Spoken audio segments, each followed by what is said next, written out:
అనంతపురం జిల్లాలో జనసేన అధినేత పవన్ కళ్యాణ్ డిసెంబర్ 2న నిర్వహించనున్న కవాతు విజయవంతం చేసేందుకు పార్టీ శ్రేణులు సన్నాహాలు చేస్తున్నారు.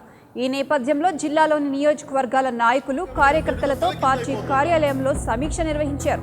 వామపక్ష నేతలతో కలిసి జనసేనాని కవాతు నిర్వహించనున్నట్లు పార్టీ వర్గాలు తెలిపాయి. జనసేన రైతులకు, ప్రజలకు అండగా నిలుస్తుందన్న భరోసా ఇచ్చేందుకే కవాతు నిర్వహిస్తున్నట్లు వారు తెలిపారు. శిక్షణ కలిగిన జనసేన నేతలు, కార్యకర్తలు కార్యక్రమాన్ని విజయవంతం చేయాలని తెలిపారు.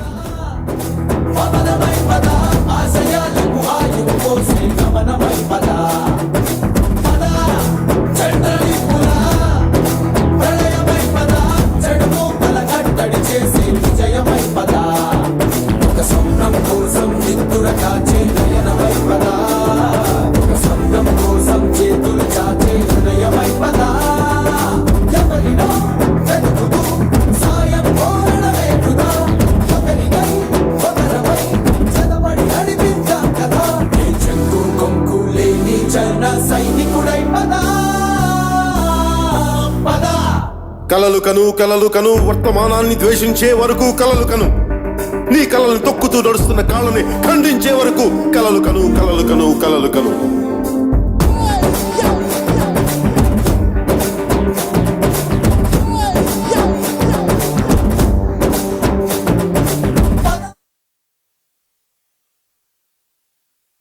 డిసెంబర్ 2న మధ్యాహ్నం 3 గంటలకు మా నాయకుడు పవన్ కళ్యాణ్ గారు కవాతు ప్రోగ్రాం ఉంటుంది అనంతపురం అర్బన్ టౌన్లో.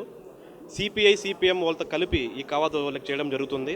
మీరు ఈరోజు చూస్తున్నారు, 14 నియోజకవర్గాల నుంచి కార్యకర్తలందరూ ఇక్కడికి వచ్చారు. అనంతపురం అర్బన్ మన పార్టీ జిల్లా ఆఫీస్కి వచ్చారు. ఆ ప్రోగ్రాం ఎలా ముందుకు తీసుకోవాలి, ఎలా చేయాలి అని చెప్పేసి ఇక్కడ ఉన్న లీడర్స్ కానీ మొత్తం అందరు కలిసి 14 నియోజకవర్గాలతో అందరితో కలిసి ఒక నిర్ణయం తీసుకుంటున్నామండి. దాదాపు మా అంచనా అయితే దాదాపు ఒక 3 లక్షల టు 5 లక్షల దాకా మొత్తం ఈ కవాతుకి హాజరవుతున్నారు.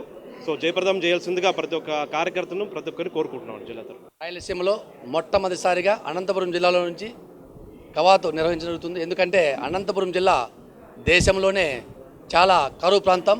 ఇది ఇంకా త్వరలో ఎడారిగా మారే పరిస్థితులు ఉన్నాయి. కాబట్టి ఈ ఎడారిగా మారకోకుండా ఈ అనంతపురం జిల్లాను ఏ విధంగా కాపాడాలని చెప్పేసి ఆయన అనంతపురం జిల్లా రైతులతో సమావేశాలు జరిపి అదేవిధంగా ఇక్కడ పరిస్థితులను అధ్యయనం చేసి ఇంతకుముందు కూడా చేయడం జరిగింది. దానికి అనుగుణంగా ఈరోజు అనంతపురం జిల్లా అభివృద్ధి కోసం ఆయన ఇక్కడ కవాతు నిర్వహించడం జరుగుతుంది. ఈ కవాతు ద్వారా ప్రభుత్వాలకు ఒక మెసేజ్, అంటే మీ అనంతపురం జిల్లాను ప్రతి ఒక్కరూ కాపాడాలి, అనంతపురం జిల్లాను మనం అంతా డెవలప్ చేయాలనే ఉద్దేశంతో ఆయన యొక్క రైతుల కోసం, పేదవారి కోసం ఇక్కడ కవాతు కార్యక్రమం నిర్వహించడం జరుగుతుంది. దీని అంతా కూడా మా జన సైనికులు 14 నియోజకవర్గాల నుంచి ఇక్కడ వచ్చారు. డిసెంబర్ 2న పవర్ స్టార్ పవన్ కళ్యాణ్ గారు జనసేన అధినేత అనంతపురం జిల్లాలో భారీ కవాతు సందర్భంగా మెగా అభిమానులకు అందరికీ ఒక పిలుపిచ్చారు. అతను ఆ పిలుపు మేరకు అన్ని రాష్ట్రాల నుంచి, పక్కనున్న కర్ణాటక కానీ, తమిళనాడు కానీ, అన్ని రాష్ట్రాల నలుమూలల నుంచి కానీ ప్రతి ఒక్క అభిమాని ఈ అనంతపురంలో జరుగుతున్న భారీ కవాతుని జయప్రదం చేయవలసిందిగా కోరుతూ, అదేవిధంగా అనంతపురం జిల్లాలో ఇక్కడ జరుగుతున్న అన్యాయాలు కానీ, ఇక్కడ జరుగుతున్న ఫ్యాక్షనిజానికి కానీ, వేరే రకాలుగా కుటుంబ పరంగా కానీ అన్ని రకాలుగా ఈ అనంతపురం జిల్లా నలిగిపోతుంది. దీన్ని చూసి తట్టుకోలేకనే మన for more updates please subscribe 99 TV Telugu.